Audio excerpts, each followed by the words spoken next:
અને એના માટે રામાયણની જો ભગવાન રામજી શબરીના આશ્રમે પધાર્યા, શબરી ભાવ વિભોર બની અને ભગવાનને આગળ એક યાચના કરી કે પ્રભુ આપની જો કોઈ ભક્તિ કેને પ્રાપ્ત થાય, આપને કયો કોઈ દેવી દેવતાની ઉપાસના પૂજા સેવા સમરણ શેનાથી ઉપાસના થાય? ભગવાન રામજીને શબરીએ પ્રશ્ન કર્યો અને ખુદ બ્રહ્મ નારાયણ પરમાત્માએ રામજીને ભાઈ શબરી માતાને નવતા ભક્તિનો ઉપદેશ આપ્યો કે શબરી, તારે ગુરુનું વચન હતું અને એ વચનને આધારે તું ટકી રહી.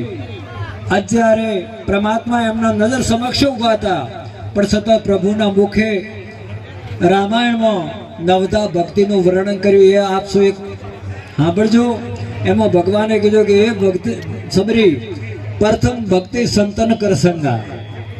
મારી ભક્તિ તો અનેકાનેક છે, પણ એ સબર પ્રથમ ભક્તિ આવતો આવા બ્રહ્મનિષ્ઠ બ્રહ્મશ્રોત્રિય સંતનો સાનિધ્ય એ પહેલી ભક્તિ. જો ભગવાન એમના સ્વમુખીથી જો આ સંતનો ગુણગાન કરતા હોય તો સજ્જનો, આપણે તો પછી કંઈ કેવા શંકાને સ્થાન નથી.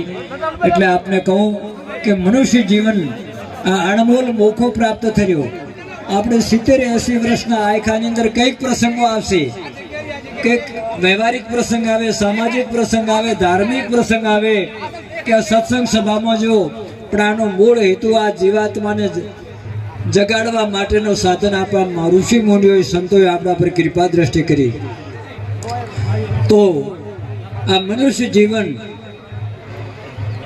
મનુષ્ય દેહ એટલે પરમાત્માની આપેલી હાથામાં હાચી મૂડી. આ એક ભગવાન જીવરાજાને સાધન સંપન્ન થયું. આ સાધન દ્વારા તમે પરમાત્માની પ્રાપ્તિ કરી શકો.